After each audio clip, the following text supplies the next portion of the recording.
Bismillahirrahmanirrahim.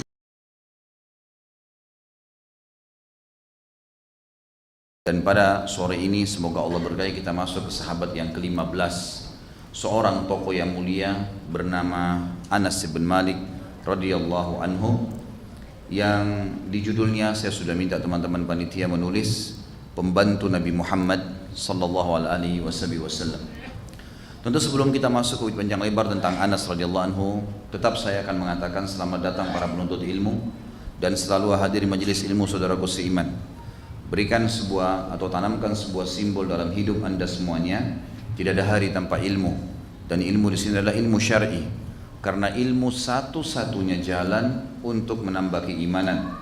Dan kalau iman sudah ada, maka orang bodoh menjadi pintar, orang takut jadi pemberani, orang pelit jadi dermawan, segala sesuatunya berubah menjadi baik. Maka jadikan sebagai sebuah simbol hidup, tidak ada hari tanpa ilmu.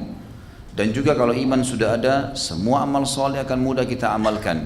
Dunia akan jadi kecil, musibah akan jadi mudah, semuanya tertanggulangi, dan seluruh maksiat akan mudah juga untuk ditinggalkan. Juga teman-teman sekalian, mempelajari sahabat ini sangat penting, karena mereka manusia biasa seperti kita. Kalau nabi-nabi memang manusia biasa juga, tapi dipilih oleh Allah. Cuma para sahabat, orang-orang yang menemani para nabi, lebih kurangnya sangat dekat dengan kita. Maka lebih mudah lagi kita mencontohi mereka. Terlebih lagi jumlah sahabat yang sangat banyak menyempurnakan informasi tentang baginda Nabi Muhammad SAW. Jadi makin banyaknya orang yang berteman dengan beliau, maka makin banyak informasi yang bisa kita dapatkan, sehingga makin sempurna tuntunan hidup kita.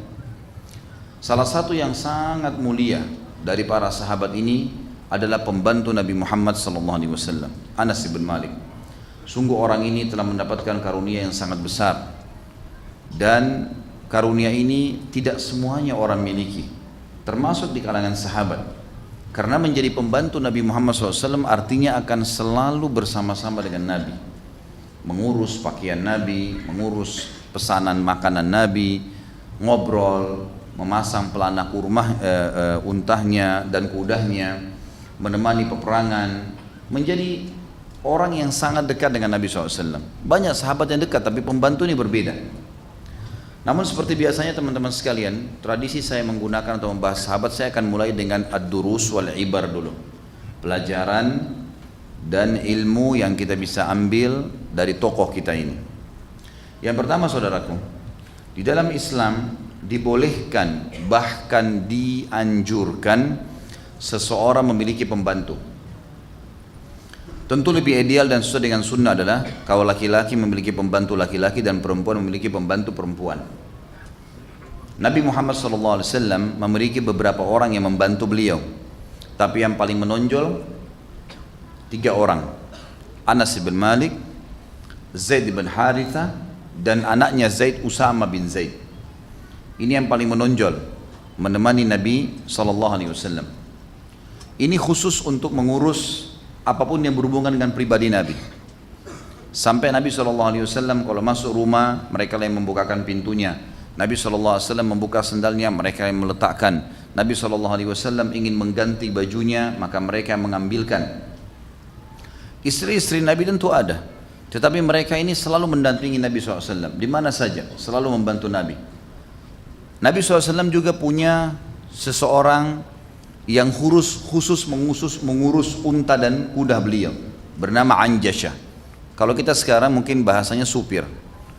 Orang ini tugasnya membersihkan, memandikan unta dan kuda Nabi SAW, memasang pelanahnya, mengganti sepatu kuda sepatu kuda. Kuda itu memiliki telapak kaki yang ada seperti sepatunya, itu sering diganti. Kemudian juga membersihkan kotoran, mengurusnya lah ya. Khusus itu. Dan kalau istri-istri Nabi Ummahatil Mu'minin ridwanullahi alaihinna itu mau keluar, maka Anjashah yang mengantarnya. Anjashah yang mengantarnya. Sebuah hadis masyhur bahwasanya Nabi SAW pernah diizini oleh beberapa istri Nabi, kurang lebih 3-4 orang dari istri Nabi keluar ingin pergi hajat, sama-sama pergi. Kemudian naik ke atas unta, yang unta ini memang dibuatin 2 di pundaknya, dua buah keranjang besar ya, atau kotak besar yang memang untuk dinaikin oleh orang di kanan dan di kiri, bisa dua orang. Naiklah 4 orang ummahatil mukminin di satu unta ini. Kemudian Anjasya membawa unta itu. Baru saja jalan, Anjasya ini punya suara yang indah sekali. Jadi Anjasya ini sering melanturkan syair-syair yang kalau dia mau lunakkan untanya, kalau dia mau panggil, dia lantunkan suaranya maka unta itu datang. Waktu baru jalan, Anjasya ingin membuat supaya unta ini jalan nyaman, ya, tidak terganggu, maka dia melantunkan syair-syairnya.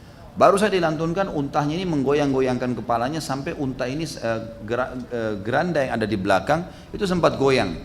Maka sabda Nabi SAW yang masyhur, mahlan, ya Anjasya alal khawarir, ya, hati-hati hai Anjasya dengan botol-botol kacaku, maksudnya para istri Nabi.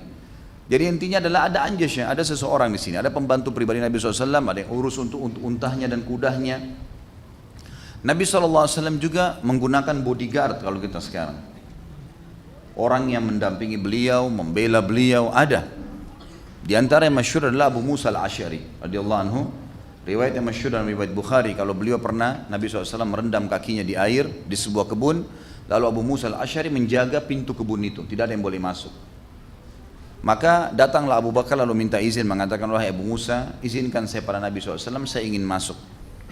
Kata Abu Musa, baik, tunggulah di sini, saya akan minta izin dulu. Kalau Rasulullah SAW izinkan kamu, silakan masuk. Padahal ini Abu Bakar, mertua Nabi. Semua sahabat tahu kedudukannya yang sangat mulia. Tapi tugas Abu Musa ada di sini. Tidak boleh sembarangan masuk kecuali sudah izin dengan Nabi SAW. Maka Abu Musa pun melapor kepada Nabi, ya Rasulullah, sesungguhnya Abu Bakar minta izin masuk. Kata Nabi SAW, izinkan dia masuk. Dan sampaikan berita gembira kalau dia termasuk penghuni surga. Masuklah. Abu Bakar duduk di sisi kanan Nabi SAW, yang waktu itu Nabi musim panas, lalu beliau merendam kakinya di air dingin.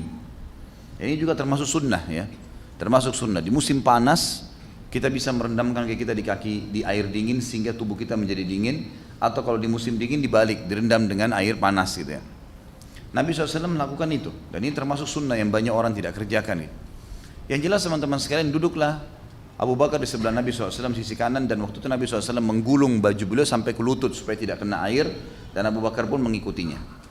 Tak lama kemudian datang Umar dan pamit juga mengatakan, ya Abu Musa, izinkan saya pada Nabi SAW, saya ingin masuk.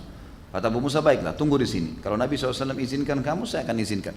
Masuk ke dalam mengatakan, ya Rasulullah, Umar minta izin. Kata Nabi SAW, izinkan dia masuk dan sampaikan kalau dia termasuk penghuni surga, dan beritakan kalau dia akan mati syahid. Masuklah Umar, duduk di sebelah kiri Nabi SAW, lakukan hal yang sama, rendam kaki di ember yang sama, di tempat di wadah yang sama, ya, kemudian menggulung bajunya sampai ke lutut. Lalu datang Utsman bin Affan dalam riwayat ini penutupan riwayatnya, mengatakan, hai Abu Musa, izinkanlah saya kepada Nabi SAW, saya ingin masuk bertemu. Kata Abu Musa sama, sabarlah di sini, kalau seandainya Rasulullah SAW izinkan, saya akan izinkan kamu masuk. Lapor, ya Rasulullah, Utsman minta izin. Kata Nabi SAW, izinkan dia masuk dan sampaikan kalau dia akan masuk surga, dan pada saat dia meninggal akan ditutup dengan cobaan. Karena Utsman bin Affan dibunuh oleh para kaum pemberontak Khawarij. Yang jelas teman-teman sekalian, waktu Utsman bin Affan masuk, Nabi SAW menurunkan bajunya, menutup lutut beliau. Maka Abu Bakar berkata sama Umar, ya Rasulullah, tadi waktu kami berdua masuk Anda tidak tutup, kenapa sekarang Anda tutup? Kata Nabi SAW, tidakkah saya malu dengan laki-laki yang malaikat pun malu padanya, maksudnya Utsman bin Affan. Yang jelas teman-teman sekalian, ringkas cerita yang kita ingin sampaikan dari riwayat ini, adanya Abu Musa al-Asy'ari sebagai pendamping Nabi SAW. Abu Musa al-Asy'ari adalah pendamping Nabi dan penjaga Nabi dimanapun Nabi pergi, kalau di kota Madinah. Nabi ke pasar, Abu Musa di sebelahnya. Nabi tadi duduk di kebun ditemani oleh Abu Musa. Abu Musa ini jadi pengawal khusus. Tapi dalam kota, di luar kota, di kancah peperangan, Nabi SAW punya bodyguard lain lagi. Artinya ada orang-orang yang mendampingi Nabi SAW. Itu adalah Zubair bin Awam, dan pernah kita jelaskan fadilahnya. Waktu Nabi SAW menembus benteng Khaybar, kemudian di sana ternyata ada satu orang Yahudi keluar, tingginya mendekati pohon kurma, sangat tinggi, sampai Nabi SAW mengatakan, kira-kira menurut kalian berapa tingginya orang ini? Karena dia berdiri dekat pohon kurma hampir sama tinggi gitu. Maka ada yang mengatakan kira-kira 6 lutut, ukurannya 6 lutut, ini 6,5 meter, ya. Itu sudah luar biasa gitu kan. Ini kurang lebih hampir 3 meter tingginya orang ini. Maka kata Nabi SAW, dia nantang duel orang itu. Siapa yang akan melawan orang ini? Maka Zubair mengatakan, saya Rasulullah. Zubair pun keluar. Zubair itu berdiri dekatnya orang itu hanya mendekati perutnya, mendekati dadahnya. Saking besarnya orang itu. Duel akhirnya, dan dengan luar biasa hikmah Allah dengan keterampilan perang, Zubair berhasil mengalahkannya. Bahkan menebas leher Yahudi yang besar tadi.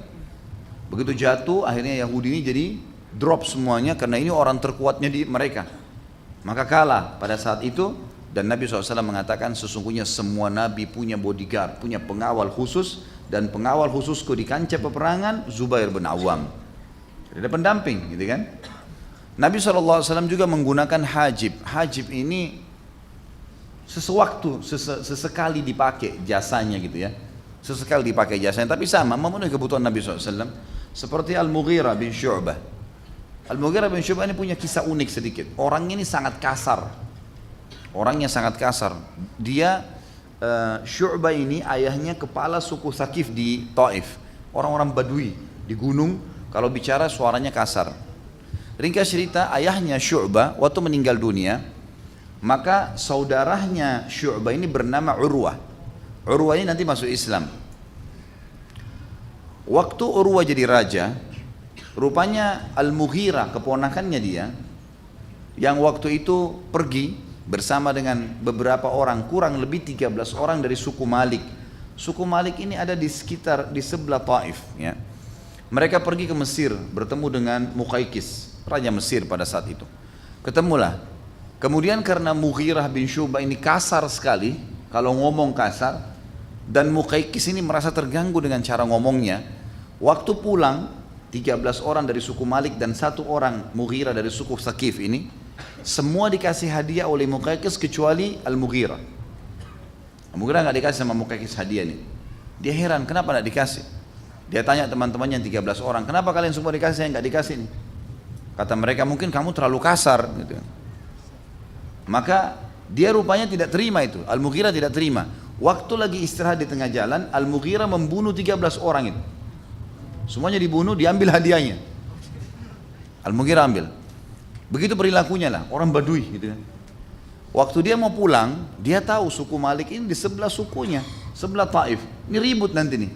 Maka dia ambil inisiatif ke Madinah, ikrarkan masuk Islam. Kata Nabi SAW, wahai Mughirah, kalau Islammu kami terima, tapi perampokanmu nggak bisa, kembaliin tuh. Baiklah, akhirnya dikembalikan masalah itu. Teman-teman sekarang untuk terjadi sulh Hudaybiyah, kesepakatan Hudaybiyah pada tahun 6 Hijriah, tepatnya bulan Zulqa'dah, Nabi SAW keluar dengan 1399 sahabat dari Madinah mau umrah. Waktu itu masih memanas situasi karena baru selesai perang Ahzab. Dan Quraisy masih sangat benci dengan kaum muslimin, banyak suku-suku Arab yang masih benci. Terlebih lagi Nabi SAW berusaha menyerang beberapa suku-suku yang ikut di perang Ahzab. Nabi SAW iklanin mau umrah. 1399 keluar bersama Nabi SAW, 1400 sama beliau. Ringkas cerita, pada saat Quraisy dengar, Quraisy tahan. Tidak boleh Nabi SAW masuk ke wilayah haram. Kalau masuk wilayah haram ini berarti nanti tidak boleh diganggu karena sudah pakai baju ihram. Tentu ada panjang lebar teman-teman, kalau ikut sirah ada panjang lebar, saya sebutkan riwayatnya. Saya ringkas-ringkaskan saja. Sampai Nabi SAW menyuruh seorang sahabat untuk tahu Quraisy keluar dengan pasukan yang besar, 3.000 orang lebih dipimpin oleh Khalid bin Walid yang belum masuk Islam pada saat itu. Nabi SAW bilang pada sahabat, siapa yang bisa menunjukkan saya jalan yang tidak umum supaya kita bisa lewatin pasukan Quraisy ini tiba di wilayah haram. Kata seorang sahabat, saya Rasulullah. Kebetulan orang Mekah muhajir, lalu ditunjuklah Nabi SAW pergi melewatin padang pasir jauh sampai betul-betul memang melewati pasukan Quraisy. Pas tiba di bendera perbatasan haram, kudanya Nabi SAW, untanya Nabi duduk tiba-tiba. Nabi coba dorong, nggak mau. Sahabat dorong, nggak mau. Ini di depannya sudah ada bendera pembatas haram. Kalau masuk di situ orang Quraisy nggak bakal bisa ganggu. Ternyata duduk untanya. Seorang sahabat mengatakan, ya Rasulullah, kayaknya unta ini kena gangguan syaitan. Kok nggak mau masuk gitu? Kata Nabi SAW, tidak. Yang telah menahan unta ini adalah yang menahan gajah-gajahnya Abraha. Allah Subhanahu wa taala. Jadi gajahnya Abraha itu kan dulu kalau di depan Ka'bah duduk, tidak mau berdiri. Kalau diarahkan ke Yaman, ke negerinya Abraha, mau berdiri. Kalau ke Ka'bah nggak mau, tertahan gitu kan, supaya mereka tidak hancurin Ka'bah. Ringkas cerita teman-teman sekalian, orang-orang Quraisy pun dengar mereka kembali dengan pasukan 3.000, melihat Nabi SAW berkemah dengan para sahabat di situ. Mereka utuslah satu orang bernama Urwa, ya, Ats-Tsaqafi. Urwa ini pamannya Al-Mughirah. Waktu itu sahabat semua pakai baju ihram, Mughirah juga ikut, gitu kan. Maka Nabi SAW waktu lihat Urwa datang dari pasukan Quraisy mau negosiasi, dan Urwa ini ahli perang, ahli negosiasi, dan dia memang ingin memancing emosinya Nabi SAW dan sahabat. Kalau mereka emosi berarti datang mau perang, kalau mereka tidak emosi berarti datang umroh, karena ini pakai ihram tapi bawa pedang, ditaruh pedang di kuda-kuda dan unta mereka. Waktu Nabi SAW lihat Urwa datang pakai pedang, perisai, takutnya nanti Urwa ini buat macam-macam sementara Nabi berihram, maka Nabi SAW menyuruh Al-Mughirah bin Syu'bah, karena dia sahabat Nabi yang keras orangnya, suruh pakai lengkap baju perang, cuma matanya yang kelihatan, berdiri di belakang Nabi SAW pegang pedang.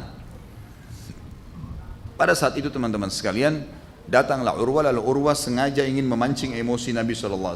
Zaman dulu orang kalau mancing emosi itu pegang jenggotnya ditarik. Memang begitu. Kalau sekarang juga ya. Yang jelas seperti itulah tradisi dulu. Jangan antum buat ini ya. Jadi dipegang jenggot Nabi SAW, dia mau tarik. Nah ini yang mau tarik ini Urwah, pamannya Al-Mughirah. Mughirah sekarang jadi bodyguardnya Nabi di belakang. Tapi pakai baju besi semua, cuma matanya yang kelihatan. Urwah nggak kenal nih. Begitu dia mau pegang jenggotnya Nabi, langsung oleh Al-Mughirah, pedang itu kan yang tajamnya diberdiriin, sekarang dibalikin sama dia, terus dipukul tangan pamannya sendiri. Sampai memar. Kata Urwah, hai Muhammad, siapa orang yang kasar nih? Dia nggak tahu kalau ini ponakannya sendiri. Kata Nabi SAW, kau tidak kenal dia? Kata Urwah, tidak tentunya. Ini ponakanmu, Al-Mughirah. Tiba-tiba Urwah berdiri mengatakan, kamu orangnya. Berarti kau ponakan saya. Baru kemarin saya bersihkan kotoran kamu. Gitu. Ya, ponakan, dimandikan waktu kecil segala. Dan baru saja saya selamatkan kau dari masalah besarmu. Masalah besarnya apa? Ternyata tadi waktu dia bunuh 13 orang dari suku Malik dan dia bawa lari hadiahnya mereka, itu kan masuk Islam. Lalu Nabi suruh dikembaliin sama dia hadiah itu ke suku Malik. Tapi suku Malik ini sudah terlanjur ngamuk mau menyerang Taif.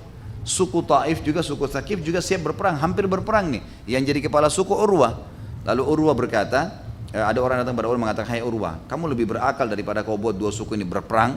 Lebih baik bayar saja diahnya 13 orang itu, bayarin dendahnya. Waktu itu orang kalau bunuh orang lain bayar 10 ekor unta. Kalau ada orang dibunuh, bayar denda 10 ekor unta, maka tidak dibunuh dia. Bayarlah sama Urwah untuk ponakannya Al-Mughirah. Maka Urwah bilang, baru saja saya selesaikan masalah besarmu kemarin, saya yang tebus tuh. Ya, dendahnya, diahnya 13 orang suku Malik yang kamu bunuh. Sekarang tanganku kau akan potong gitu. Kata Mughirah, walaupun kau sudah bayarin saya, ini Rasulullah, nggak bisa. Kalau kau dekat saya penggal gitu. Tapi saksi bahasan teman-teman dari kisah yang panjang tadi ini, Al-Mughirah digunakan tenaganya oleh Nabi SAW. Ya, yang kita tidak beratkan teman-teman sekalian, kalau dalam Islam memang kita diajarkan untuk tidak mendominasi pekerjaan sendiri. Kita dianjurkan teman-teman berbagi dengan teman-teman yang lain, terutama kalau punya potensi. Misal orang di kantor punya sekretaris, punya bendahara yang urus keuangan, dibagi pekerjaan itu. Ada orang yang bagian di lapangan, humasnya, ada ini, ada itu bagus. Dan ulama mengatakan kalau orang menggunakan hajib tadi atau seperti tadilah pembantu dan seterusnya, atau mungkin dalam perusahaan pegawai, ya, orang-orang yang membantunya, kalau dia niatkan karena Nabi SAW melakukannya, maka itu satu hal yang positif, bisa berpahala. Kita lihat orang yang menggunakan banyak orang, Allah Subhanahu Wa Taala juga mudahkan rezekinya membayar gaji-gaji mereka. Akhirnya jadi mudah semuanya. Tapi kalau kita lihat orang yang mau mendominasi sendiri semuanya mau dikerja, ini akan kerepotan.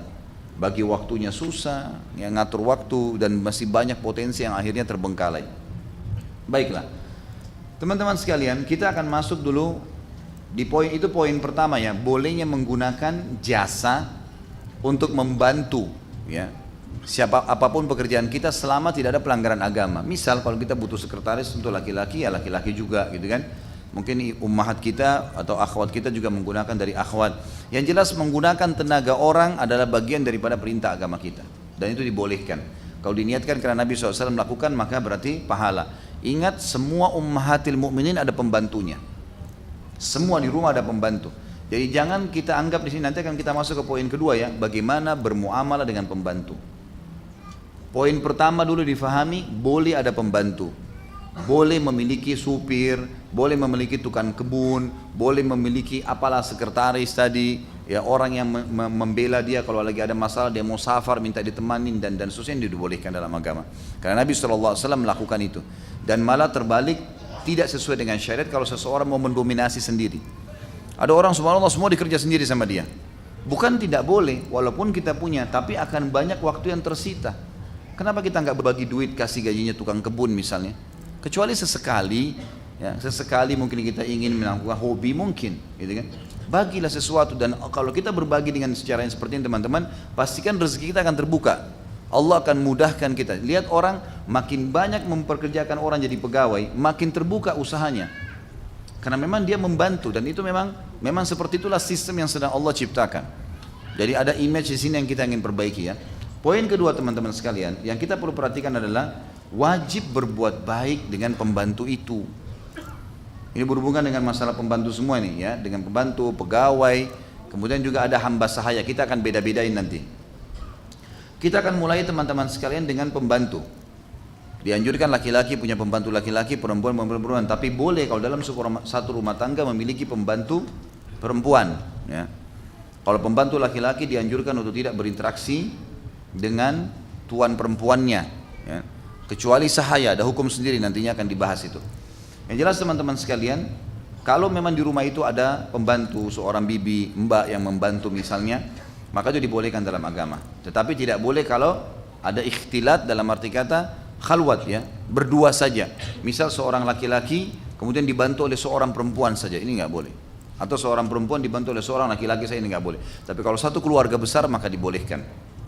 Baik, kita masih sebenarnya begini saja. Ya, ibrah yang pertama yang kita ambil adalah bolehnya menggunakan pembantu. Lalu kita sebutkan atau tenaga-tenaga pegawai, tenaga kerja dan seterusnya. Kita akan masuk di sub bahasan ini, di ibrah ini adalah husnul muamalah ma'al khadim. Harusnya kita berbuat baik dengan para pembantu-pembantu kita. Beranjak daripada hadis Nabi SAW di dalam hadis Bukhari Muslim yang berbunyi Anil Ma'mur ibn Suwaid qala ra'aitu Abu Dzar radhiyallahu anhu wa alaihi hullatun wa ala gulamihi mithlaha. Aku telah melihat Abu Dzar, sahabat Nabi yang mulia, dia memakai hulla. Hulla itu pakaian yang mewah, pakaian yang bagus. Dan pembantunya laki-laki yang mendampingi dia memakai baju yang sama, warna yang sama, jenis yang sama. Fasa'altu an dzalika, lalu saya tanya kepada Abu Dzar tentang masalah itu. Fadzakara annahu kana sabba rajulan ala ahdi Rasulillah SAW fa'ayyara bi ummi. Bahwasanya dia pernah satu waktu mencaci maki seseorang yang sedang bekerja dengan dia, gitu kan? Sampai membuat orang itu kayak malu, terhina, karena ini pembantu, udah kamu pakai baju yang begini saja, jangan baju sama dengan saya misalnya, gitu kan? Maka Nabi SAW waktu menemui Abu Dzar waktu di Mekah mengatakan, innaka mru'un fika jahiliyah, hum ikhwanukum wa khawalukum, ja'alallahu tahta aydikum, faman kana akhuhu tahta yadihi falyut'imhu mimma ya'kul wal yulbishu mimma yalbas wala tukallifuhum ma yaglibuhum fa in kallaftumuhum fa'inuhum. Hadis Bukhari Muslim ya. Artinya Nabi SAW mengatakan, wahai Abi Dzar, sesungguhnya pada dirimu ada sifat jahiliyah. Ada sifat jahiliyah. Apa sifat jahiliyahnya? Karena dia menganggap remeh pembantu yang sedang membantunya. Jalan harus di belakang, gitu kan? Pakaiannya nggak boleh sama, gitu kan? Atau misalnya apalah, ya, misal angkat barang disuruh angkat semuanya sendirian. Ini semua yang ada terjadi kalau orang menggunakan pembantu biasanya ya. Dengarkan kata Nabi SAW, wahai Abi Dzar, kamu memiliki sifat jahiliyah. ketahuilah kata Nabi SAW, mereka-mereka itu, para pembantu kalian adalah juga saudara-saudara kalian. Dan juga orang-orang yang membantu kalian, sekaligus memang mereka membantu, tapi mereka saudara kalian. Allah menjadikan mereka di bawah naungan kalian, maka barang siapa yang saudaranya di bawah naungannya, maka dia seharusnya memberikan makan apa yang dia makan, memberikan pakaian apa yang dia pakai, dan tidak membebankan mereka apa yang menyusahkan mereka. Serta kalau dibebankan sesuatu dan kelihatannya berat, maka dia membantunya. Jadi nggak boleh semuanya kresek dia yang bawa misalnya. Seperti itulah, ya. Kita membantunya. Ini sabda Nabi SAW. Kemudian juga dikatakan dalam riwayat yang lain, riwayat Bukhari, wa an Abi Hurairah radhiyallahu anhu, an Nabi SAW qala, "Idza ata ahadukum khadimuhu bi ta'amih, fa in lam yujallisuhu ma'ah, falyunawilhu luqmatan aw luqmataini aw aklah aw aklataini aw aklatun aw tumaf uklatun aw uklataini fa innahu waliyyu ilajah." Dikatakan dalam hadis ini, Abu Hurairah mengatakan Rasulullah SAW bersabda, Nabi SAW bersabda, kalau seseorang di antara kalian sedang dibawakan makanan oleh pembantunya, maka kalau dia tidak suruh duduk bersama makan dengannya, maka dia semestinya menghadiahkan padanya satu genggam atau dua genggam, atau satu suapan atau dua suapan. Karena sesungguhnya dia telah membuatnya, atau dia telah merapikannya, atau dia telah menghidangkannya, atau dia telah mencium aromanya. Hadis ini memberikan pelajaran kepada kita tentang pentingnya bermuamalah dengan pembantu. Kasih mereka makanan. Berapa banyak teman-teman orang di antara kita, subhanallah, contoh misal di rumahnya, dia suruh pembantunya beli makanan di dekat rumahnya. Mungkin ada penjual nasi goreng lewat malam misalnya, beliin saya, beli suami istri. Pembantunya yang di situ nunggu, bayarin, nggak dibeliin. Kenapa nggak dibeliin? Contoh kecil, sederhana ya. Atau mampir di sebuah supermarket atau minimarket beli minuman, ada pembantunya di mobil, nggak dikasih sama dia. Dia cuma suami istri minum atau sama anaknya, di belakang mbaknya nunggu nggak dikasih. Ini nggak boleh, sama sekali nggak boleh.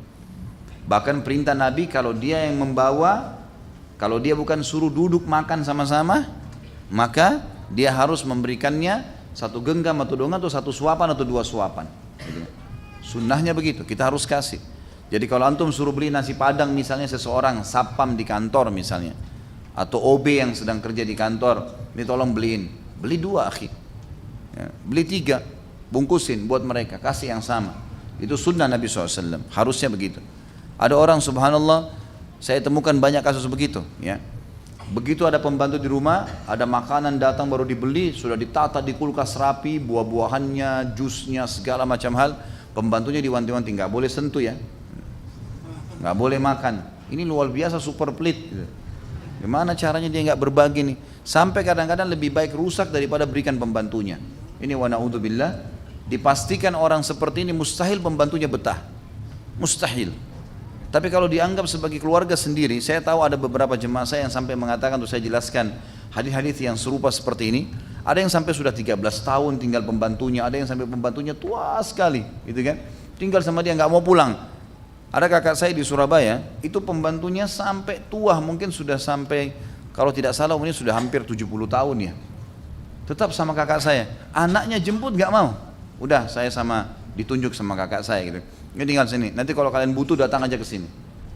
Jadi dia sudah merasa sangat nyaman. Karena apa yang kakak saya makan dikasih juga dia, apa yang diminum dikasih juga dia, sama. Pakaian diberikan hadiah. Dia anggap seperti rumahnya sendiri.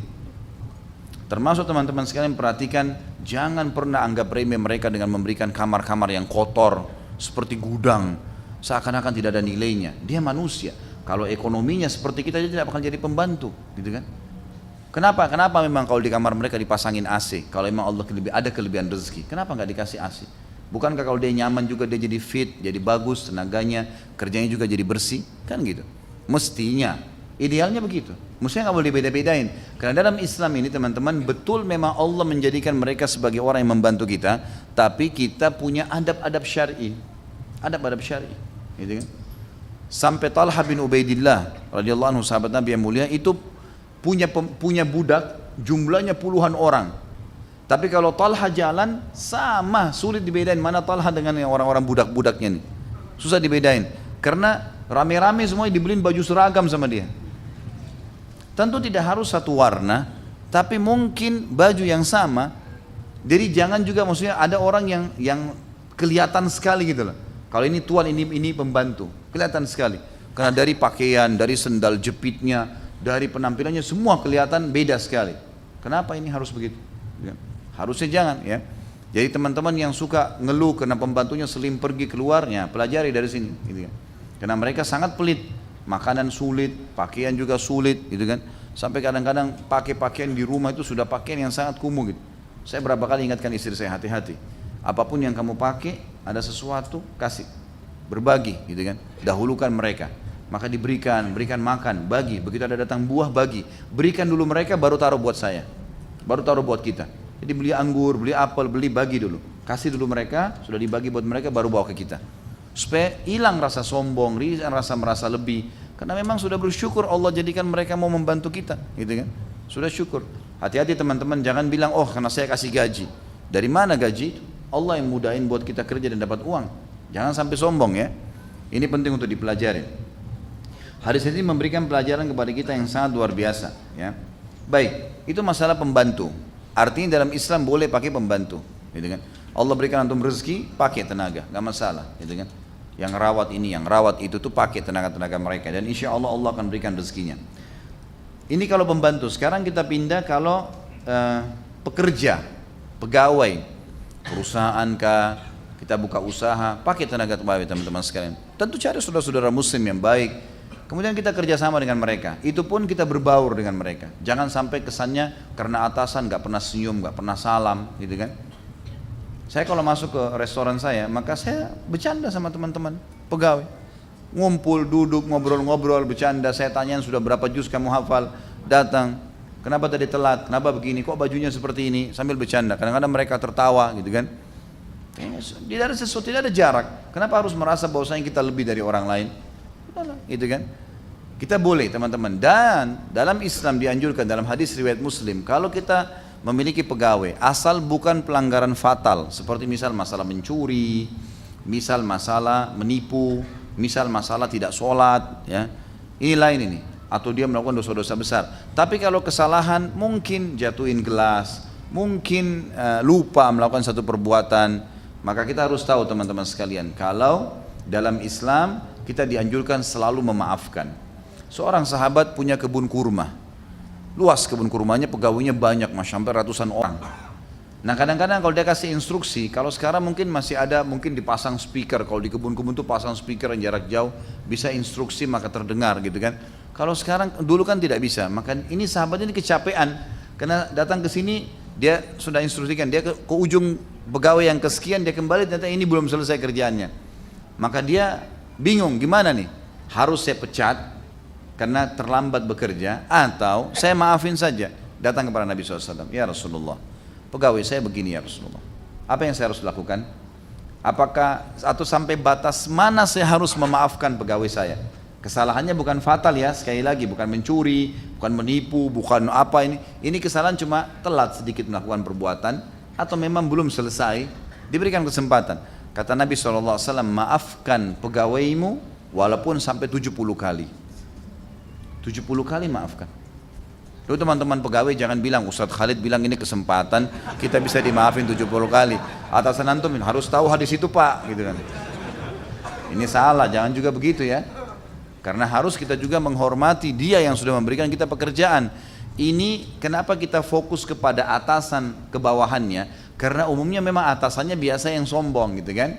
Tapi jangan juga teman-teman kita bekerja lalu kita balik unsur ini. Karena para sahabat menghormati Nabi SAW. Anas bin Malik walaupun pembantu dan dianggap saudara oleh Nabi SAW, tapi mereka menghormati Nabi SAW. Nabi SAW pernah menyuruh Anas bin Malik. Anas bin Malik ini jadi pembantu Nabi dari umur 9 tahun sampai umur 19 tahun, 10 tahun. Dan mulianya adalah waktu datang ke Madinah, ibunya dia bernama Ummu Hani. Ibu Anas namanya ibunya namanya Ummu Sulaim. Ummu Sulaim radhiyallahu anha. Ummu Sulaim ini suaminya tentu meninggal dalam keadaan kafir ya. Ayahnya Anas ini, Malik ini meninggal dalam keadaan kafir, jadi kita tidak bahas. Tapi Ummu Sulaim ini sahabat yang mulia. Jadi pada saat suaminya pun tidak mau masuk Islam, kemudian sempat terbunuh, dia keluar dari Madinah, kemudian diserang oleh beberapa perampok, akhirnya mati terbunuh dalam keadaan kafir, belum masuk Islam. Ummu Sulaim hidup sendiri, membesarkan anaknya. Waktu Nabi SAW masuk ke Madinah, maka Ummu Sulaim sangat bahagia karena Nabi SAW datang ke Madinah dari Mekah. Sudah beriman mereka sebelumnya di tangan Mus'ab bin Umair radhiyallahu anhum ajma'in. Maka Ummu Sulaim membawa Anas dan mengatakan, ya Rasulullah, ini anak saya sangat sayang dengan dia, maka saya menghibahkan dia untuk membantu anda. Udah, Anas ini tinggal di sini, urus semua kebutuhan anda. Dari 9 tahun dipekerjakan kepada Nabi SAW. Maka Nabi SAW menerimalah, dan Anas pun merasa tentram dengan Nabi SAW. Apa kata Anas menceritakan? Dalam hadis Bukhari, saya menjadi pembantu 10 tahun di rumah Nabi Muhammad SAW, belum pernah satu kali pun saya temukan Nabi SAW berkata kasar atau membentak-bentak baik istri-istrinya ataupun pembantu-pembantunya. Satu kali pun tidak pernah. Padahal pembantu itu selalu bersama kan, tapi nggak pernah sama sekali. Jadi kita lihat bagaimana pengakuan Anas bin Malik, dan dia mengatakan, satu hari pernah saya keluar, disuruh oleh Nabi SAW untuk hajat. Kemudian di pinggir, waktu saya keluar dari rumah Nabi SAW, saya lewati halaman masjid, ada anak-anak yang sebaya dengan saya lagi main-main. Biasa anak kecil main-main, saya pun lupa hajatnya Nabi. Saya ikut main-main dengan teman-teman sebaya saya itu. Tiba-tiba di belakang saya dengarkan suara yang saya itu tahu itu adalah suara Nabi SAW. Mengatakan, wahai Unais. Jadi orang Arab teman-teman sekalian, kalau dia mau panggil panggilan sayang, kayak Anas diperkecil, Unais. Itu panggilan sayang. Seperti bahasa kita itu, hai Anas yang sayang gitu ya. Seperti Nabi SAW memanggil juga Aisyah radhiyallahu anha karena putih kulitnya dan pipinya kemerah-merahan, maka wanita yang memilih atau warna merah untuk wanita bahasa Arabnya hamra, ya, hamra. Tapi Nabi SAW bilang Humaira, diperkecil lagi. Itu nama panggilan sayang namanya. Waktu Anas bin Malik pembantu Nabi ini disuruh beli sesuatu dan dia tidak melakukannya karena bermain-main sama temannya, apa kata Nabi SAW? Wahai Unais, panggilan sayang. Padahal pembantunya lagi nggak pekerjaan nih. Wahai Unais, tidakkah kau selesaikan hajatku dulu, baru kamu bermain? Cuma begitu saja. Maka Anas mengatakan, ya Rasulullah, baiklah. Lalu kemudian dia pergi menyelesaikan urusan Nabi SAW. Jadi Nabi SAW sangat santun dan sangat baik teman-teman sekalian.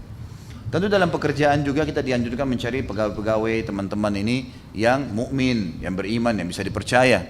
Umar bin Khattab menekankan sekali harusnya semua orang yang menjadi pegawai dan yang mendampingi kita adalah orang-orang mukmin.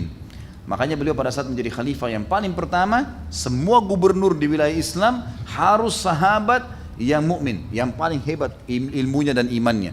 Ditaruh. Nanti sahabat-sahabat yang jadi gubernur itu dijadikan di tangan-tangan kanannya lagi orang-orang yang membantu masalah administrasi, ya, masalah strategi perang. Nanti ada yang dampingin lagi. Tapi mereka-mereka ini diangkat dulu menjadi pemimpin. Seperti itulah.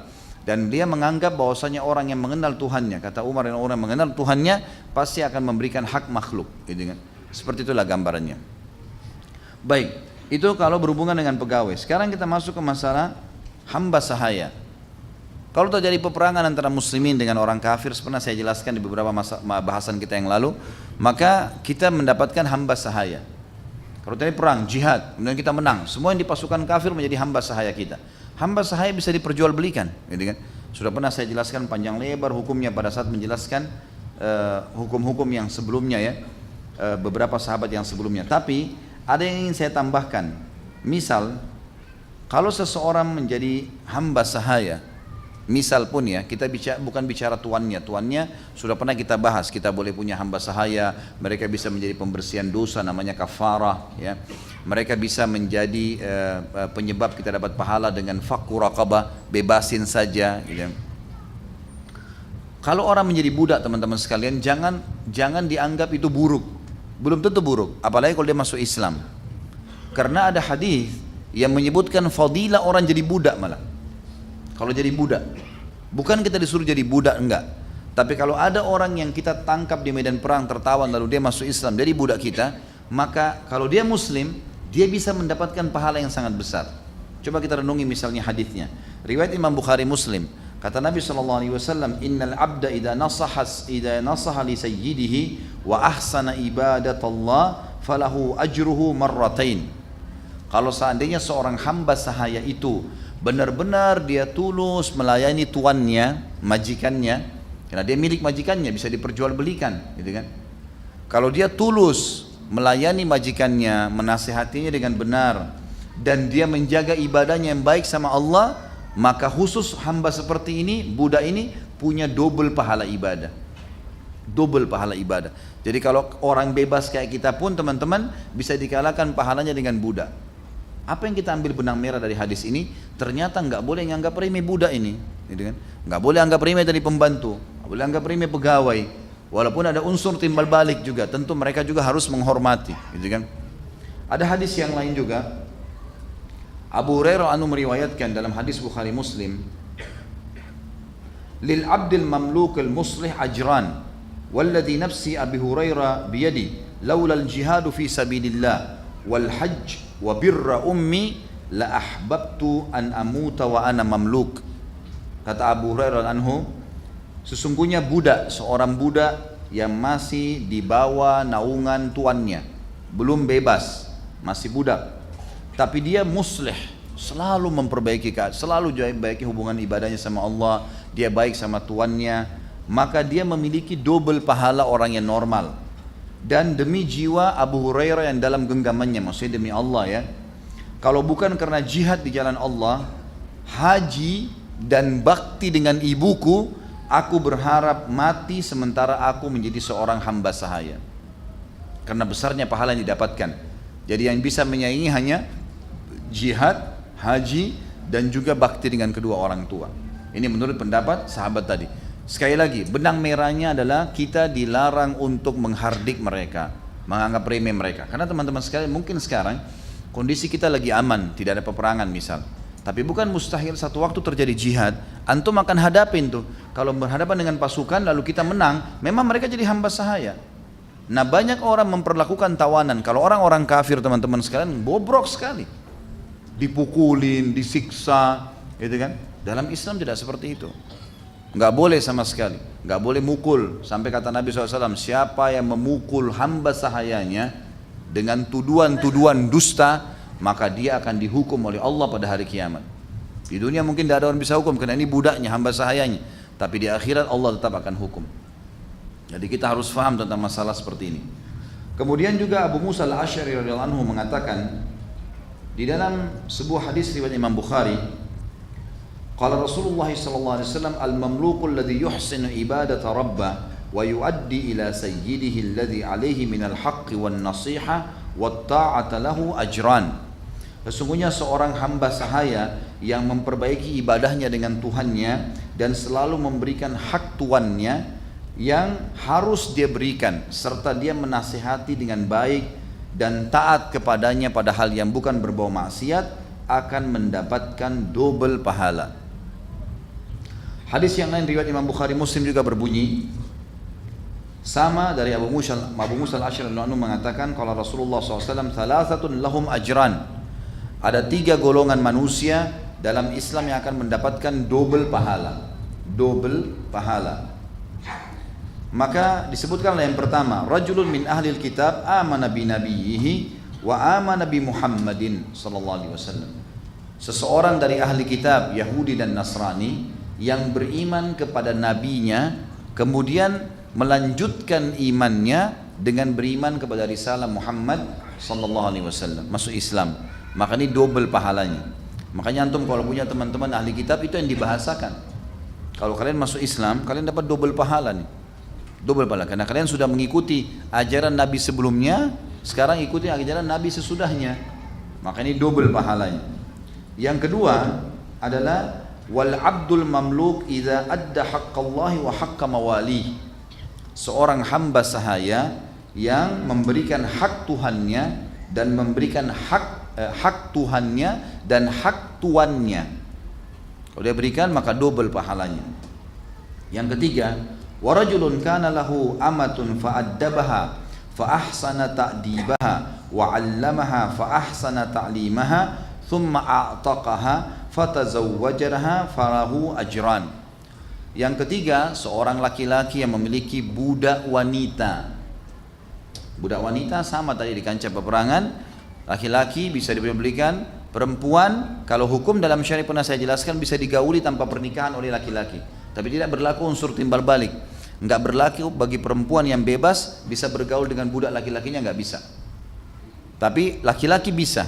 Itu kan Nabi SAW punya hamba sahaya, Maria Qibtiyah misalnya, gitu kan? Itu hamba sahaya. Memang Nabi SAW dalam riwayat yang sahih tidak menikahinya.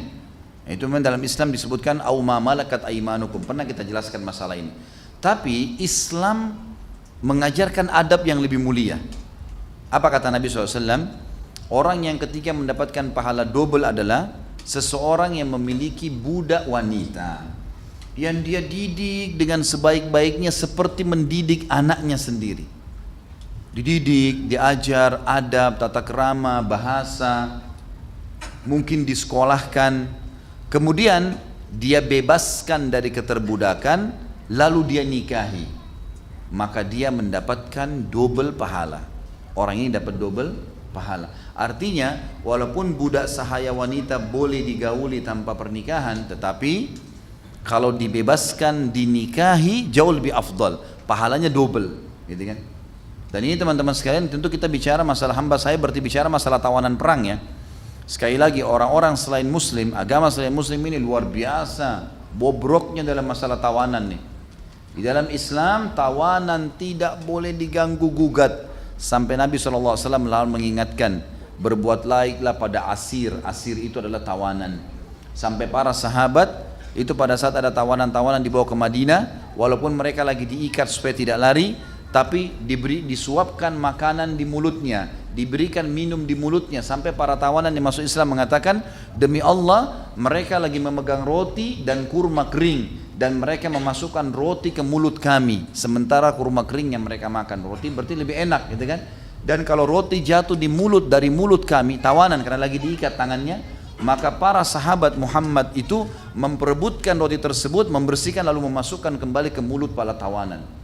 Jadi memang muamalah yang sangat luar biasa, berbeda sekali, gitu kan? Mungkin teman-teman saya tidak tahu pernah lihat atau tidak, bagaimana cuplikan pada saat tentara Amerika masuk ke Irak, bagaimana mereka memperlakukan tentara-tentara Muslim tuh, sampai dihomoi, gitu kan?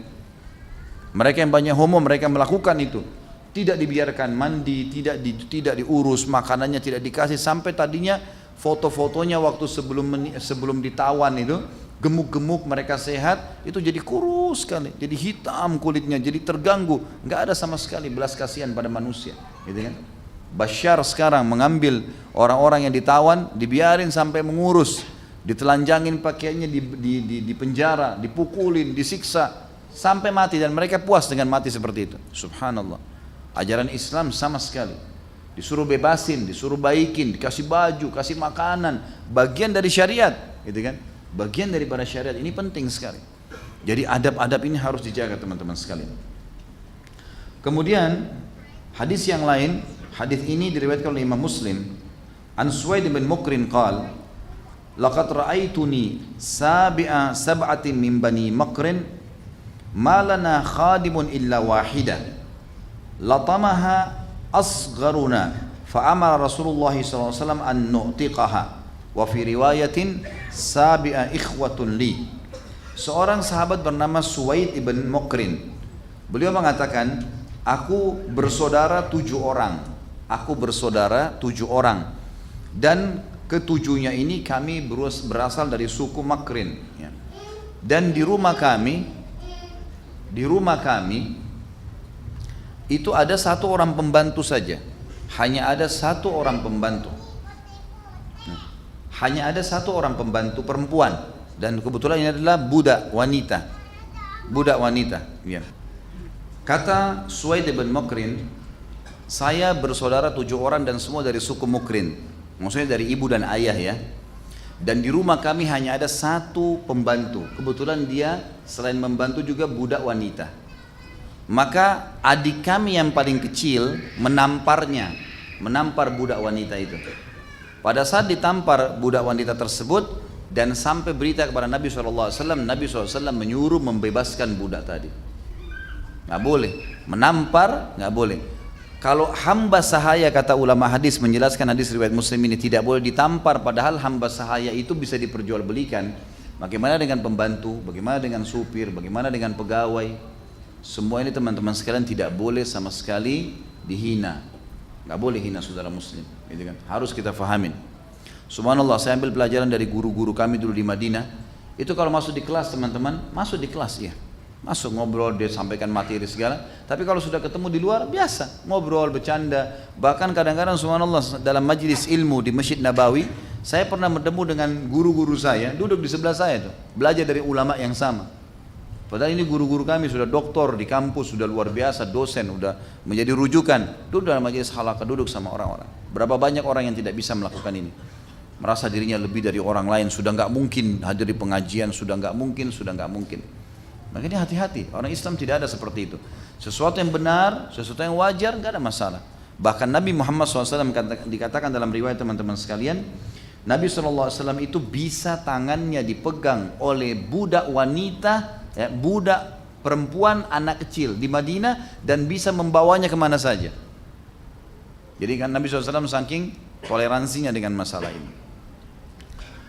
Riwayat yang lain, Abu Mas'ud radhiyallahu anhu, sahabat Nabi yang mulia, ini sempat hadir di perang Badar ya, terkenal. Ini bukan Abdullah bin Mas'ud lain, ini Abi Mas'ud dan sahabat Nabi yang lain lagi. Dia mengatakan, kuntu adribu gulaman li bisaut. Suatu hari aku pernah memukul budakku dengan pecut, ya, dengan pecut. Fasamitu sautan min khalfi, i'lam Aba Mas'ud, falam afhamus saut minal ghadab. Ada suara dari belakangku mengatakan, wahai Abu Mas'ud, ketahuilah, tapi aku tidak bisa menangkap suara siapa itu, karena aku sangat emosi pada saat itu. Falamma dana, pada saat suara itu makin dekat denganku, idza huwa Rasulullah sallallahu alaihi wasallam. Ternyata itu adalah suara Rasulullah sallallahu alaihi wasallam. Fa idza huwa yaqul, pada saat itu Nabi mengatakan, i'lam Aba Mas'ud, aqdar alaika minka ala hadzal gulam, Allahu aqdaru alaika minka ala hadzal gulam, faqultu la adribu mamlukan ba'dahu abada. Maka Nabi SAW mengatakan, ketahuilah bahwasanya Allah, wahai Aba Mas'ud, lebih mampu, bisa lebih cepat menghukummu daripada kau menghukum budakmu ini. Maka Abu Mas'ud pun akhirnya sadar, bertobat kepada Allah lalu mengatakan, demi Allah ya Rasulullah, mulai hari ini saya tidak akan memukul lagi budak-budakku. Di dalam riwayat yang lain dikatakan, fasakata sautu min yadi min hibatihi sallallahu alaihi wasallam. Maka jatuhlah pecut dari tanganku karena wibawahnya Nabi sallallahu alaihi wasallam. Kemudian juga dalam riwayat yang lain ditambahkan, ya Rasulullah, wa hurrun liwajhillah. Sesungguhnya wahai utusan Allah, budak ini aku bebasin karena Allah, karena perbuatanku tadi. Faqala, maka Nabi SAW mengatakan, ama laula taf'al, laulam taf'al, lalafahatkan nar, au lamasatkan nar, rawahu Muslim. Kalau kau tidak lakukan, karena tadi dia bilang, Abu Mas'ud mengatakan, ya Rasulullah, saya bebasin aja orang ini sebagai tebusannya deh, saya sudah pukul tadi dia. Lalu kata Nabi SAW, ketahuilah kalau kau tidak lakukan, maka niscaya kau akan dilalap oleh api neraka, kau akan dibakar oleh api neraka. Jadi hati-hati teman-teman sekalian. Pernah juga ada orang-orang dilewatin oleh seorang sahabat Nabi. Dalam riwayat ini tidak pernah disebutkan atau tidak tersebutkan riwayatnya, namanya, tapi dikatakan seorang sahabat Nabi pernah melewatin ada orang yang sedang disiksa. Ternyata orang yang disiksa ini adalah para bukan ahli zimmah ya, orang-orang kafir yang semestinya membayar jizyah, upeti. Kan kita kalau perangin satu wilayah tawarin Islam ya, kalau mereka nolak bayar jizyah, upeti. Kalau mereka nolak maka diperangi kan gitu. Nah ada satu wilayah rupanya dulu itu tidak mau masuk Islam, nggak mau juga perang, maka mereka memilih jizyah. Berarti haknya umat Islam setahun sekali akan dibayar. Ini biasanya ditentukan per kepala, diberikan satu keranjang kurma dan seterusnya. Seperti itulah sebagai bentuk kehinaan karena mereka menolak agama Allah Subhanahu wa taala. Ringkas cerita teman-teman sekalian, ada orang-orang muslim rupanya dia punya hak upeti, lalu dia datangin dan dihukumlah orang-orang yang kafir tadi yang tidak bayar jizyah dengan cara disiramin air-air yang panas di kepala mereka. Yang lakukan ini orang muslim terhadap orang kafir. Maka sahabat ini mengatakan, sungguh saya telah mendengarkan Nabi SAW bersabda, Allah akan menghukum siapapun manusia yang menyiksa manusia yang lain. Riwayat lain, makhluk yang lain. Teman-teman contoh misal, pegang hadis Nabi dari riwayat Bukhari, fi kulli kabidin ratabatin ajr. Ada juga hadis yang mirip diriwayatkan oleh Imam Tirmidzi. Dua-duanya sahih. Kata Nabi SAW, di setiap denyut kehidupan ada pahala. Kenapa teman-teman pada saat antum tangkap tikus harus disiram dengan air panas? Ada orang begitu. Dikeluarin dari tokohnya, diperangkap, taruh di depan. Saya pernah lihat sendiri disiram dengan air panas. Kena jengkel dengan tikus tersebut. Apa hubungannya? Nggak ada hubungannya sama sekali kan. Yang penting keburukannya sudah hilang. Sampai kata Nabi SAW, فَإِذَا قَتَلْتُمْ فَأَحْسِنُوا الْقَتْلَ. Kalau kalian pun harus membunuh, bunuh dengan cara yang santun, yang baik. Artinya memang mungkin dipukul sekali udah. Sampai hadis tentang masalah membunuh cecak, ya, dapat 100 pahala. Dan Aisyah punya cambukan khusus di rumahnya radhiyallahu anha untuk mencambuk cecak, gitu kan. Hikmahnya apa? Allahu a'lam. Yang jelas banyak pendapat ulama. Yang kita kembalikan adalah perintah Nabi SAW. Kata Nabi, siapa yang membunuh cecak dapat 100 pahala. Ulama merincikan, yang memukul cecak 1 kali mati, artinya memang kaget gitu terus mati, dapat 100 pahala. Yang memukulnya 2 kali turun. Yang menyiksa-nyiksa bisa nggak dapat pahala. Nah, ya. Ada orang pernah, teman saya, waktu itu saya masih SMA, yang masih di Madinah. Kami baru masuk di Madinah, semoga Allah maafkan. Saya satu kamar bersama orang Indonesia sama-sama. Pas siang, kami lagi tidur siang, sebenarnya ada AC. Entah dari mana tuh lalat. Ganggu lagi tidur nih. Saya udah ngusir-ngusir, lalatnya tetap ada. Rupanya dia tidur di sebelah saya gitu. Entah bagaimana saya tertidur, pas saya bangun, rupanya dia udah nangkap lalat itu. Dipegang sama dia lalat itu. Diangkat meja belajar kami diangkat, ditaruh di kakinya. Loh, kenapa akhi? Tadi ganggu ana nih. Gitu. Apa hubungannya nih? Kan kalaupun harus lepaslah ke udara udah selesai kan. Misal contoh ya. Kalaupun mau bunuh mungkin dikepuk terus mati selesai. Ini enggak, dijepit, ditaruh di atas. Di bawah kaki meja diangkat, ditaruh, dijepit. Ini lalat aja begitu. Gimana kalau dia punya anak tuh? Mana kalau dia punya istri kan gitu ya. Itu bahaya loh, terbawa ya. Orang yang terbiasa melayankan tangan, biasa mukul, biasa caci maki, ini terbawa kemana-mana loh. Tapi kalau kita terbiasa lembut, santun gitu kan. Nabi SAW itu cirinya dengan para sahabat teman-teman, kalau jalan semuanya dianggap seperti tidak punya keterampilan bela diri. Seperti orang biasa sekali kalau jalan. Enggak kakinya ribut kah, enggak kelihatan sombong kah, enggak, biasa saja. Sampai enggak tahu. Dan sampai kadang-kadang musuh-musuh Islam menganggap para sahabat itu biasa semua. Bukan ahli perang nih, kelihatannya dari penampilannya gitu. Waktu mereka bertemu baru mereka kaget. Ternyata orang ini luar biasa, gitu kan. Orang yang luar biasa. Jadi memang kita disuruh merendah, ya. Tidak usah pamer-pamer sana sini. Saya yakin teman-teman sih, masya Allah banyak yang ahli bela diri, saya yakin. Kalau baru belajar 2-3 jurus biasanya cari gara-gara di jalan. Hah?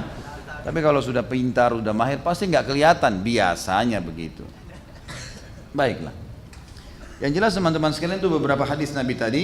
Dan ada hadis yang lain riwayat Imam Muslim, kata Nabi SAW, man daraba gulaman lahu haddan lam ya'tihi aw latamahu fa inna kaffaratuhu an yu'tiqah. Kalau seandainya ada seseorang memiliki hamba sahaya, lalu dia memukulnya, menamparnya, memukulnya, meninjunya, menendangnya, semua masuk dalam bahasan ini, atau dia mencambuknya dengan alat, ya, maka dendahnya, kafarahnya dia membebaskan dari keterbudakan. Udah nggak boleh lagi sama dia, udah bebasin, itu dendahnya, maka dia akan selamat dari hisab pada hari kiamat tentunya.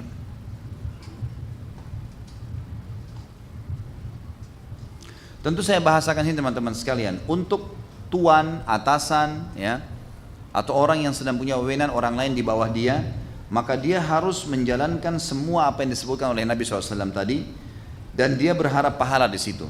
Begitu pula dengan orang yang sedang diperlakukan baik dari pembantu, pegawai dan budak hamba sahaya, mereka juga harus benar-benar memposisikan diri untuk menghormati tuan yang telah berbuat baik.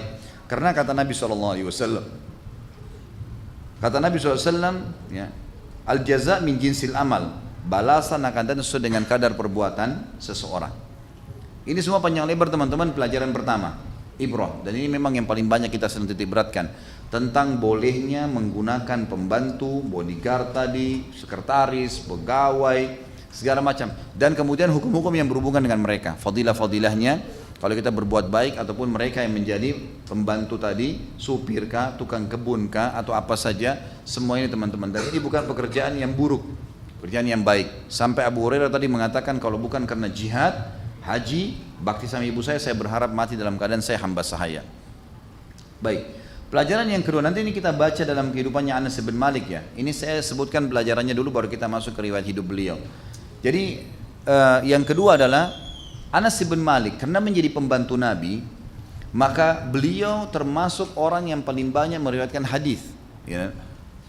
Yang meriwayatkan hadis laki-laki ada dua, yang paling banyak Abu Hurairah dan Nabi dan Anas bin Malik. Sebagian ulama juga mengatakan Anas bin Malik karena memang dia banyak sekali meriwayatkan hadis, gitu kan? Banyak sekali. Jadi bisa ribuan hadis yang disebutkan oleh Anas bin Malik dan rata-rata hadis ini semuanya kuat. Ya. Kemudian yang kita ambil pelajaran di sini, pelajaran yang kedua adalah bagaimana Anas karena menjadi pembantu, maka dia telah mengambil pelajaran yang sangat besar dari kehidupan Nabi SAW termasuk dalam masalah ibadah. Sampai dinukil, kalau di dalam buku kita ini disebutkan bahwasanya tidak ada orang yang sholat seperti sholatnya Nabi SAW mengalahkan Anas bin Malik. Jadi memang sholatnya seperti sholat Nabi SAW. Ini ada disebutkan tentunya di buku kita ya.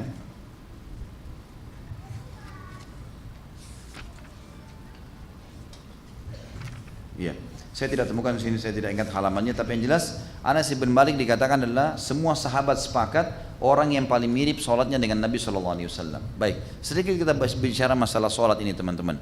Nabi SAW pernah mengatakan dalam hadis Bukhari, sesungguhnya telah dicintakan dunia ini. Maaf, ini hadis riwayat Tirmidzi. Ya, seingat saya begitu. Dan ini dihasan sahihkan oleh beliau.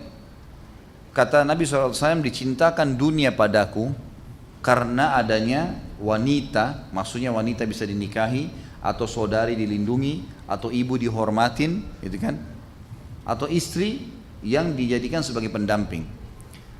Dan juga wangi-wangian, serta dijadikan kebahagiaanku semua di sholat. Makna daripada dijadikan kebahagiaanku dalam sholat, artinya Nabi SAW paling peduli dengan sholat. Sampai Aisyah mengatakan, kalau Nabi SAW sholat, itu sampai telapak kaki beliau pecah-pecah. Sampai telapak kaki beliau pecah-pecah. Ini sebuah fadilat sendiri tentunya ya. Nah, Anas bin Malik disepakati oleh para sahabat adalah orang yang paling mirip sholatnya dengan Nabi SAW. Sampai-sampai Anas bin Malik berdiri sholat, kakinya mengeluarkan darah. Saking lamahnya kalau sholat. Tentu ciri semua sahabat kalau sholatnya luar biasa ya. Sampai dikatakan mereka kalau sholat, semua sahabat cirinya kalau sholat ini, mereka berdiri seperti batang pohon yang kuat, gitu kan? Pernah disengat lebah, salah seorang mereka berdarah tapi tidak bergerak. Ya. Jadi memang banyak ciri khas sholat-sholat para sahabat. Di antaranya Anas bin Malik ini punya fadilah sendiri berhubungan dengan masalah ini. Yang ketiga teman-teman sekalian, Anas bin Malik, ya ini ibrah dan pelajaran. Dari pelajaran kehidupan beliau, kita temukan juga selain sholat, adalah ibadah yang Nabi SAW paling muliakan dan akhirnya Anas bin Malik mengambil itu karena jadi pembantu. Juga pelajaran yang kita ambil nanti dari kehidupan Anas adalah mulianya doa Nabi Muhammad SAW. Dan tentu Allah sudah takdirkan kita tidak hidup dengan beliau. Kita kalau hidup, lihat kehidupan para sahabat. Ada sahabat-sahabat yang cerdas. Cerdasnya itu mereka selalu tidak pernah melewatkan waktu kalau bertemu dengan Nabi kecuali minta, ya Rasulullah doain saya. Ya Rasulullah doain saya. Doa Nabi SAW beda, tidak seperti doa kita. Doa Nabi SAW umumnya mustajab, gitu kan. Dan ini disebutkan dalam riwayat Anas bin Malik ini karena pernah waktu Nabi SAW main ke rumahnya, ke rumah ibunya Ummu Sulaim, kemudian ada tantenya dia Ummu Haram, kemudian juga bersama dengan Anas bin Malik dan beberapa keluarganya, Nabi SAW main di situ. Lalu kemudian Nabi SAW sempat tertidur. Lalu Ummu Sulaim ini, ibunya Anas, melihat Nabi SAW berkeringat. Lalu dia pun mengambil botol-botol, diletakkan di bawah pakaian Nabi SAW. Jadi beliau tidur di ada seperti kalau kita kursi, tapi kursinya dari pelapa-pelapa kurma. Ada netes keringat Nabi, diletakkanlah botol di bawahnya sehingga jatuh keringat tersebut. Lalu Nabi SAW terkaget. Lalu Nabi mengatakan, apa yang kau lakukan? Ummu Sulaim mengatakan ibunya Anas, ya Rasulullah, saya jadikan keringat anda minyak wangi buat saya dan anak-anak saya. Kata Nabi SAW dalam sebuah riwayat, asabti, kau sudah mendapatkan itu. Lalu Ummu Sulaim mengatakan, ya Rasulullah, ini Anas nih, Anas, saya punya hajat penting. Ya. Kata Nabi SAW, apa hajatnya? Doakan dia, doakan dia. Maka keluarlah doa Nabi SAW yang masyhur, dan ini kemuliaan buat Anas radhiyallahu anhu yang disebutkan dalam banyak riwayat sahih. Dan ini kalau teman-teman yang pegang buku di lembaran pertama di halaman 103 di buku kita ini, doa Nabi, Allahumma akthir malahu wa waladahu wa barik lahu fi. Ya Allah, perbanyaklah harta dan anaknya dan berkahilah untuknya harta dan anak itu. Tentu teman-teman sekalian, kalau kita mau baca tentang kisah berhubungan dengan masalah ini, kita bisa melihat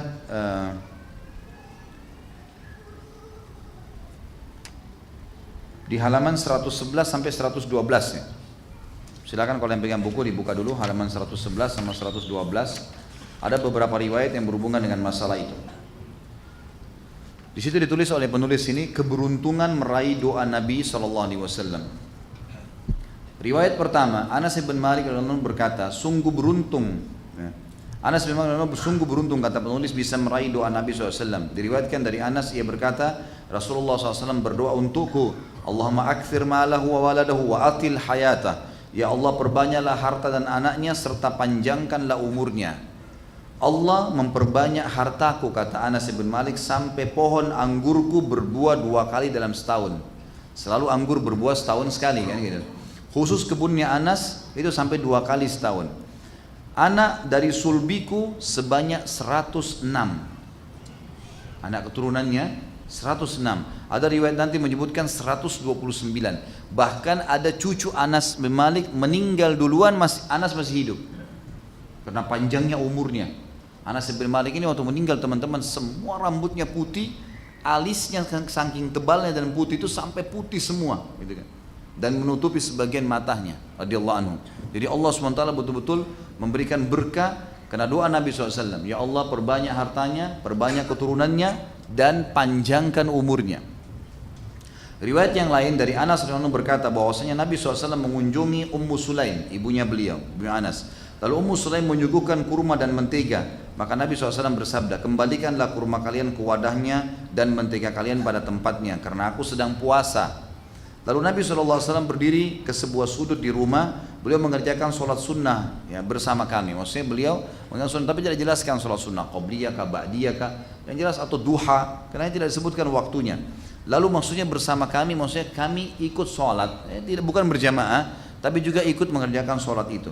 Sebagian ulama hadis mengatakan kemungkinan adalah sholat duha. Karena Nabi SAW biasanya waktu spare yang beliau selalu beraktivitas itu adalah habis sholat duha sampai duhur, ya, sampai duhur. Lalu beliau pun mendoakan Ummu Sulaim dan keluarganya. Ummu Sulaim berkata kepada Nabi SAW, wahai Rasulullah, ibunya Anas nih, sesungguhnya aku mempunyai sesuatu yang khusus, ada yang aku ingin minta ya Rasulullah. Kata Nabi SAW Nabi SAW bertanya, apa itu? Ummu Sulaim mengatakan, Anas pelayanmu. Maka Nabi SAW tidak membiarkan kebaikan dunia dan akhirat kecuali beliau mendoakan untukku, kata Anas. Kemudian beliau bersabda, Allahumma rzuqhu malan wa walada wa barik lahu fi. Ya Allah, perbanyaklah harta dan anak-anaknya serta berkahilah dia padanya. Anas berkata, sesungguhnya aku termasuk orang Ansar yang paling banyak hartanya. Aminah, anak perempuanku, menyampaikan kepadaku bahwa sampai kedatangan Hajjaj di Basra. Nah ini tahunnya sudah cukup jauh ya, sudah tahun 60-an sekian ya. Telah dikubur anak dari tulang sulbiku sebanyak 129 orang. Jadi Anas masih hidup, anak dan cucunya ada yang meninggal sampai 129 orang. Yang sudah meninggal, ini bukan yang hidup 106 tadi. Jadi 200 orang lebih. Allah Subhanahu wa taala berkahi. Dari Anas juga berkata riwayat yang hampir sama, tapi kita bacakan supaya lengkap ya. Ia berkata, Nabi SAW datang kepada kami pada saat itu di rumahku hanya ada aku, ibuku dan bibiku Ummu Haram. Lalu beliau berkata, berdirilah, aku akan sholat bersama kalian. Pada saat itu bukan waktu sholat. Lalu beliau sholat bersama kami. Ya. Tapi tidak disebutkan di sini tentang masalah sholatnya. Sebagian ulama hadis mengatakan kemungkinan di sini adalah di waktu sholat tahajud. Nabi SAW ingin membangunkan Anas bin Malik, kemudian bangunlah ibunya dan tantenya. Lalu Nabi SAW mengajak mereka sholat, karena sholat yang dikerjakan berjamaah oleh Nabi di riwayat cuma disebutkan tentang sholat tahajud kalau sunnah. Seorang laki-laki berkata kepada Thabit, di mana Nabi SAW meletakkan Anas darinya? Thabit berkata, di sebelah kanannya. Artinya kalau orang sedang sholat laki-laki, ada satu imamnya, satu makmum laki-laki, kemudian ada makmum perempuan, misal ayah, anak laki-laki dan perempuan, ibunya, gitu kan? Ibu si anak. Di mana posisi sholatnya? Maka imam di tengah-tengah, makmum laki-laki di sebelah kanan, dan makmum perempuan di belakang imam, gitu kan? Di belakang imam. Biasanya kan makmum perempuan di sebelah kanan ya. Lalu dikatakan di sini, Anas berkata, kemudian Nabi SAW berdoa untuk kami penghuni rumah dengan segala kebaikan dunia dan akhirat. Lalu ibuku berkata, wahai Rasulullah, berdoalah untuk pelayan kecilmu Anas. Maka Rasulullah SAW berdoa dengan segala kebaikan. Di akhir doa tersebut berbunyi, Allahumma akthir malahu walada wa barik lahu fi. Ya Allah, perbanyaklah harta dan anaknya dan berkahilah dia padanya. Baik, kalau anda bertanya kepada saya, lalu Ustaz, itu Anas bin Malik, manfaatnya Nabi SAW sudah doakan. Apa yang kita bisa ambil pelajaran dari doa Nabi SAW ini? Ucapkan doa yang sama.